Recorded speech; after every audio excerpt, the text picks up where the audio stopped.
Hello friends, welcome to iExamB।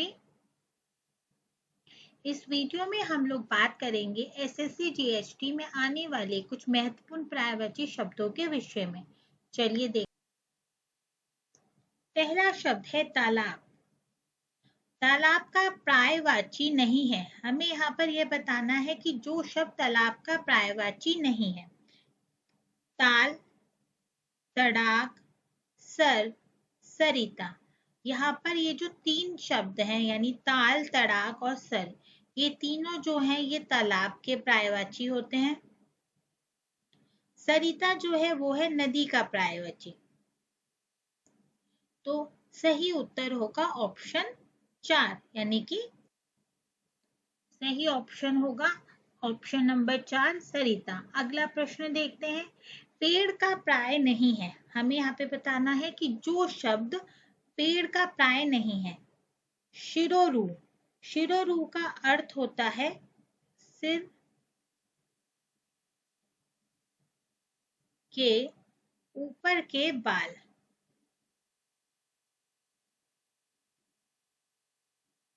तो ये तो पेड़ का प्राय नहीं होगा। बाकी जो शब्द हैं पादप, गाछ, अगम, ये तीनों के तीनों ही पेड़ के ही प्राय हैं। तो यहाँ पर सही उत्तर होगा आपका ऑप्शन नंबर 1 यानी कि शिरोरू। सही उत्तर है ऑप्शन नंबर 1। अगला शब्द है जल। जल का प्राय नहीं है। दोबारा से हमें वो शब्द बताना है जो कि जल का प्राय नहीं है। पहला है आपका सलील, दूसरा है उदक, तीसरा है तोय और चौथा है आभा। तो सलील, उदक, तोय ये तीनों के तीनों जो हैं जल के ही प्राय हैं। जबकि जो आभा है, आभा जो है वो है ज्योति, ज्योति का प्राय है। तो यहाँ पर सही उत्तर होगा आपका ऑप्शन नंबर 4 यानी कि आभा, ज्योति। तो सही उत्तर है आपका ऑप्शन नंबर 4। अगला शब्द देखते हैं। अगला है हमारा निर्धन। निर्धन का पर्यायवाची है। अब यहाँ पर हमें बताना है कि जो निर्धन का पर्यायवाची है, ठीक है। पहला है किंकर। किंकर जो है, किंकर होता है नौकर का प्राय। अगला है अकिंचन। अकिंचन होता है गरीब यानी कि निर्धन। ये गरीब या निर्धन का प्राय है। याचक होता है भिक्षुक, जो आपसे कुछ मांगता है। और कृष्ण तो आपके भगवान के स्वरूप हो गए यानी कि वासुदेव। तो चारों के अर्थ से हम ये जान पा रहे हैं कि जो यहाँ पर अकिंचन है, अकिंचन जिसका अर्थ गरीब है, वो इसका सही प्राय होगा यानी कि निर्धन का प्राय होगा अकिंचन। तो यहाँ पर सही उत्तर होगा आपका ऑप्शन नंबर 2 अकिंचन। अगला हमारा शब्द है ओझल। यहाँ पर भी हमें बताना है ओझल का प्राय क्या है। आइए देखते हैं क्या क्या विकल्प दिए गए हैं। पहला है हिमसीकर, दूसरा है तुषार, तीसरा है हिमकन। हिमसीकर, तुषार और हिमकन तीनों ही जो हैं वो किसके प्राय हैं? ओस के, ओस के प्राय हैं। और चौथा विकल्प है तिरोहित यानी कि तिरोहित जो है, तिरोहित ये है आपका ओझल का प्राय है। ओझल यानी अदृश्य होना। तो यहाँ पर सही उत्तर आपका होगा ऑप्शन नंबर 4 यानी कि तिरोहित। सही उत्तर हो गया आपका ऑप्शन नंबर 4।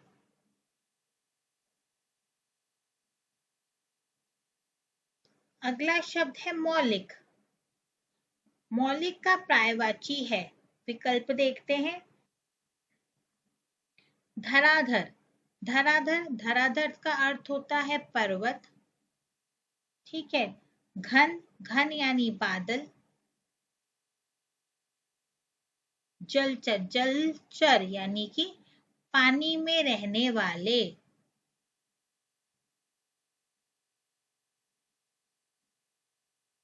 तो ये तीनों ही जो हैं ये मौलिक के प्राय नहीं होंगे। मौलिक का प्राय होगा आधारभूत।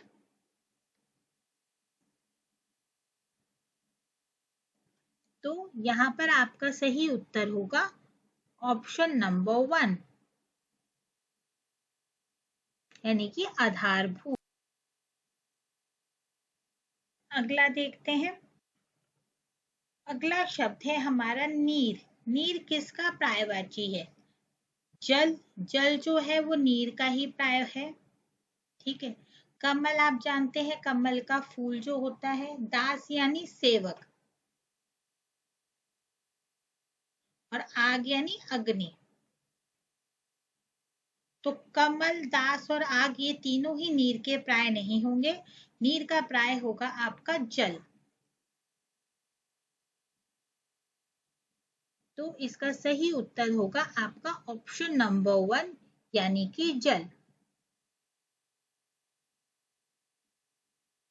अगला शब्द देखते हैं। अगला शब्द है आपका प्रशस्त। प्रशस्त का पर्यायवाची क्या होगा? पहला है निरसन। निरसन का अर्थ होता है दूर करना, दूर करना। प्रस्थान। प्रस्थान और प्रयाण। प्रस्थान और प्रयाण दोनों का जो है सेम ही पर्याय होता है, यानी कि कूच करना।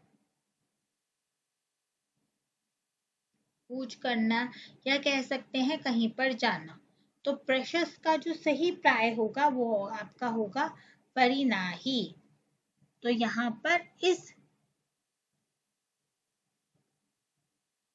वाले प्रश्न में जो आपका सही विकल्प होगा वो होगा ऑप्शन नंबर 4, यानी कि परिणाही। अगला शब्द है हमारा दर्प। दर्प का पर्यायवाची शब्द है, चलिए देखते हैं। तिरस्कार। तिरस्कार का अर्थ क्या होता है? अपमान करना, अपमान। ठीक है। अहंकार। अहंकार जो है वो दर्प का ही पर्याय है। ठीक है। गर्व। गर्व होता है यानी कि गौरव, और स्वाभिमान आपका होता है मान। तो अर्थ के आधार पर हम देख सकते हैं कि दर्प का पर्यायवाची होगा अहंकार। तो यहाँ पर सही उत्तर होगा ऑप्शन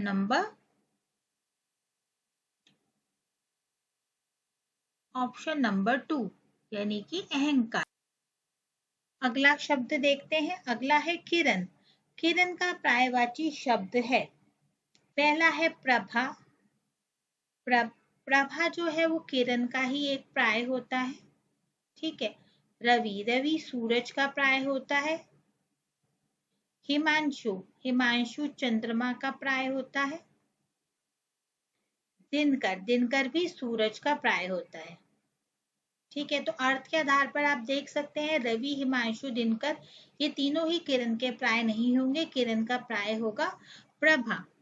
तो इस प्रश्न के अंदर जो सही आंसर होगा वो होगा आपका ऑप्शन नंबर 1, यानी कि प्रभा। तो आपने देखा कि शब्दों के पर्यायवाची बताना या समानार्थी शब्द बताना बहुत ही सरल है। हमें इसके लिए उन शब्दों का सही पर्याय पता होना चाहिए। एसएससी, जीएचटी और अदर ट्रांसलेटर एग्जाम कोर्सेज की अधिक जानकारी के लिए आप हमारी साइट www.iexambee.com पर जाकर विजिट कर सकते हैं। वहां पर जाकर इन कोर्सेज को सब्सक्राइब कर सकते हैं और अपने एग्जाम की 50% फास्टर तैयारी हमारे साथ कर सकते हैं। तो हमारे चैनल के साथ जुड़िए और जल्दी से जल्दी सब्सक्राइब करें। Thank you.